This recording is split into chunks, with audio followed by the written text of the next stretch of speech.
Hey friends, what is up and welcome back to my channel. As you can tell from the title of today's video, I wanted to do my May wrap up. I didn't read as much as I wanted to in May. I am going to kind of start doing more statistics when it comes to my wrap-ups, how much I read, what type of books I read, audiobooks, that kind of thing. So setting it off, I did read 2,421 pages. I read 1 audiobook, 2 comic books, and then 4 full novels. I also had 1 DNF this month. So as I go through my wrap-up, I'm going to kind of talk to you about what I liked about the books, obviously, what I didn't like about them. Overall, I have 1 2-star, 3 3-stars, 1 4-star, and then 3 5-star reads, and then obviously my DNF, which I am pretty sad about. And the first thing that I'm going to actually talk about is that DNF, which I don't actually have. I should probably grab that. The book that I read this month that I actually ended up DNFing, I ended up giving 2 stars even though I DNF'd it, and I think I may go back to it later, but that'd be Ruse by Cindy Pon. This is the second book in, I don't know what the series is going to be called or even if it's just going to be a duology because I didn't finish this book. I don't know if there's going to be another one. But Want is one of my favorite books of all time by Cindy Pon, pretty much one of my favorite books of all time in general. And I really thought I was going to like this, but unfortunately it's much different from the first one. It follows a completely different character. I didn't really connect with her. I didn't really connect with the story. But I think it might have just been the mood that I was in because I still do appreciate that this is an Asian author writing a completely Asian cast. I did like the continuation of the plot from the first book, but I just couldn't get into it, and I think I got to page like 120, maybe even further than that, and that is when I finally DNF'd it. I do appreciate that there is gay rep in this, there's lesbian rep in this book, but for me it fell flat and I didn't want to read it. I couldn't continue to read it, and I think it may have just been the mindset that I was in. There's a lot of things about this book that I do like, but it really just wasn't vibing with me. It wasn't something that I wanted to continue reading, and that is why I ended up DNFing it. But like I said, I may go back later and actually finish it. So this is the only DNF that I had for the month. I did still rate it on Goodreads, but I don't know. Eventually I will go back and actually finish it.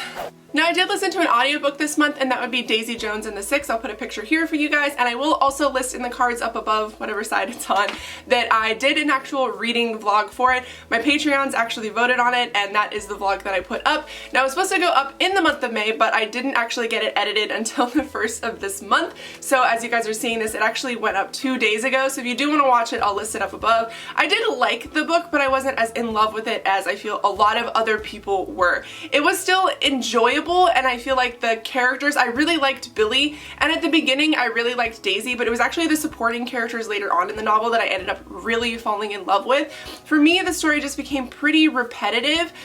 It basically follows Daisy and her journey to becoming a member of the Six, which is a very popular rock band in the 70s, and their whole journey, like the drug, sex, rock and roll aspect of music in the 70s.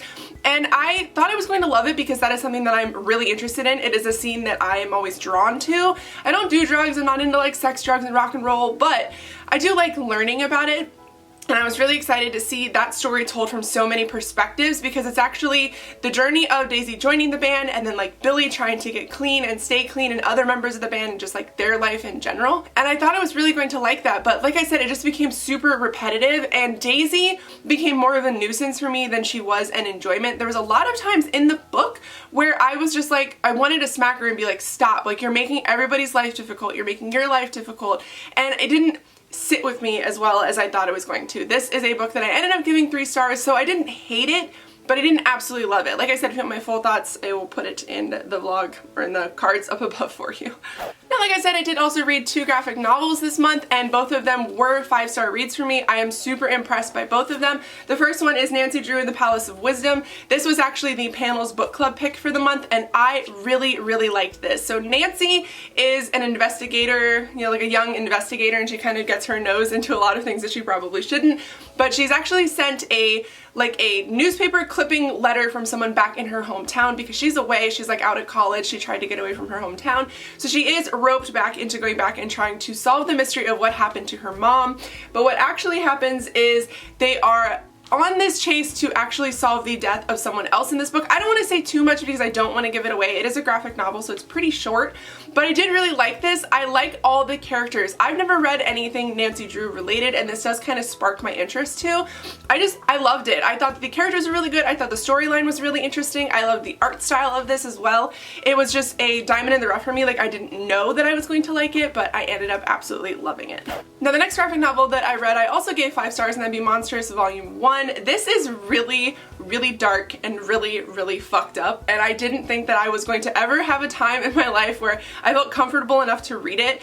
I'm one of those people that if I'm feeling down, I can't really read heavy, violent laden or, you know, like fantasy laden stuff, and I really ended up liking this. So this follows our main character, Maika, M-A-I-K-A. So she is a human and half wolf, and she is kind of imprisoned because from what I can tell from this, she has a magic that some people don't have, and her mom is intertwined with that. Her mom is like trying to protect her even though she is dead. It's a bit confusing. I really want to read the second one. I do own it because I want a little bit more of the story, but what I read of this, I really liked the characters. I really liked the art. The story, from what I could gather of it, was also really interesting. It's told in present day and flashbacks, and I really appreciate that. There's just a lot of really cool characters in this, and like their magic system is kind of like soul magic in a way, and the villain's really creepy. Like I said, I don't know a whole lot. That tends to happen with me with the first volumes of comics. I'm always like, okay, but what's the plot? Like, I'm a little bit confused. All I know is that people are hunting her for something that has to do with her mom. Her mom found something that people really want, and they think that she has it. So definitely very interesting, but I can't wait to read the second one and find out a little bit more. And like I said, the art style is also just really freaking gorgeous, and I don't know, I really like it. So it is definitely a comic that I've heard really good things about, and for me it definitely held up to the hype. Now I'm going to get into the books that I read this month. The first one is actually the one that I ended up giving 2 stars. I filmed an entire review for it. I'll leave it up above for you guys, but it'd be King of Scars by Leigh Bardugo. This book, I'm not going to go too in depth because like I said, I already did film a video and most of you guys have already seen that. But it didn't sit with me. It felt like it was a fanfic that Leigh wrote. I was not excited about this book at all. When it was on its way to coming out, I was like, yes, I cannot wait. I love Nikolai. He's one of my favorite characters. I can't wait for more. And it wasn't really a book about Nikolai. It was definitely a book about secondary characters, and that really bugged me.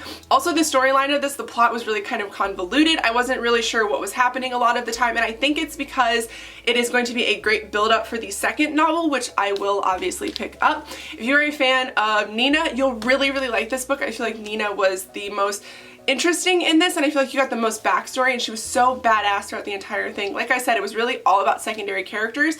I just, for many reasons, didn't like this book, and I could do an entire video about it again, so like I said, I'll just list it in the cards up above. But not my favorite, definitely the lowest that I gave this month aside from my DNF. So the book that I actually ended up giving 3 stars would be The Bride Test by Helen Hoang. The reason why I didn't end up loving this book is because I didn't connect with the main character, Esme. I think a lot of the time, or like further along in the book, she did become a little bit more of a badass, but for most of this book, I didn't enjoy her at all. I really found her really scatterbrained. I found her kind of pushy at times. What the story follows is Esme is actually recruited basically by Kai, our other main character's mom, to woo him into marriage. And the reason why this is such a big deal is because Kai does have autism, and he believes because he didn't mourn the death of his cousin that there is something wrong with him and he is incapable of falling in love and loving another human. And really what it boils down to is when you have autism, your brain just works a little bit differently, and mourning people and loving people also works very differently. So that aspect of the book I did like. I liked that Kai's autism was represented so well. I liked the tie-in from characters of the kiss quotient into this book. I really, really liked that. That was like the one thing that I was like, yes, yes, yes, I love this. But really their love story, their little like love interest, like her trying to woo him, I didn't connect with it. I don't connect with them as a couple at all. I don't think that they worked well together, but that's obviously just personal opinion. But because that is so much of the book, that is why I didn't end up really loving it, because there was so much happening that I was squeamish about or was kind of cringy and didn't really enjoy, and that's why I ended up giving it a 3 star. But obviously I do like the autism rep. I think the secondary characters are amazing. Kai by himself, I really, really enjoyed him as a character, and Esme later on in the story, I did like her as well. So it was, I don't know, it was just a little bit hard to read for me. There's also really good, because they are a Vietnamese family, there's a lot of good rep for that as well. They talk about the food, they talk about, you know, kind of like their religions and things like that when they go to like funerals and weddings and stuff. So I do think it's good in that aspect. I mean, I'm gonna read the third one because I think the third one is going to be based on another character that's in this book as well. So I'm interested to read it. I just didn't really connect with the love story from this book. And the next book is my 4-star read, and that'd be Wildcard by Marie Lu. I actually really liked this. I'm a big fan of, what's it called? Warcross? I can't believe I forgot the name of it. I really liked Warcross. Warcross was actually very interesting to me. I don't want to give away too much of what this book is about, but I did really like how they expanded upon the story, how they kind of wrapped things up. I felt like the ending was a little too neat, which is why I ended up giving it 4 stars instead of 5. But I do love all the characters in this. Emika and Hideo will always be my favorite. I think that they are, for me, Emika's a very interesting character. I feel like she's very dynamic and complex, and I feel like Hideo is obviously also very dynamic and complex. I just feel like the ending of this book kind of washed them out a little bit, but the storyline, the action, the being inside of the Warcross games, all of that I still really enjoyed in this book. It's definitely a book that I can read and picture in my mind, and that is why I ended up giving it 4 stars. It was one of my most anticipated releases when it came out. I bought it on release day, and I'm glad that I did finally read it. Now, the last book that I have here is my 5-star read of the month, and if you follow me on Instagram or Twitter, you won't be surprised what it is, but it'd be The Unhoneymooners by Christina Lauren. My cover is super washed out. It's supposed to be this bright yellow, and it's like this like muted yellow because I left it in my car on the dashboard, and it's like 80 degrees in Ohio, and it completely wiped it out. But anyway, I really love this book. So this book follows our main character, Olive, and she is kind of roped into going on a honeymoon with a man named Ethan, who is the brother of her sister's new husband. And while at their wedding, there's a little bit of an outbreak of food poisoning, so everybody has to stay home, and their siblings pitch to them that they should go to Hawaii and they should go and enjoy themselves. Now, obviously, it's pretty obvious what is going to happen in this. They do end up falling in love, and it's more of like a hate to love kind of story, and I really like that. But the part of this book that I genuinely enjoyed was actually Olive. I think that she is one of the more incredible characters that I've read from Christina Lauren, and obviously as somebody who has read a lot of Christina Lauren, I've interact with a lot of their characters, and for me she just seems the most badass in a way.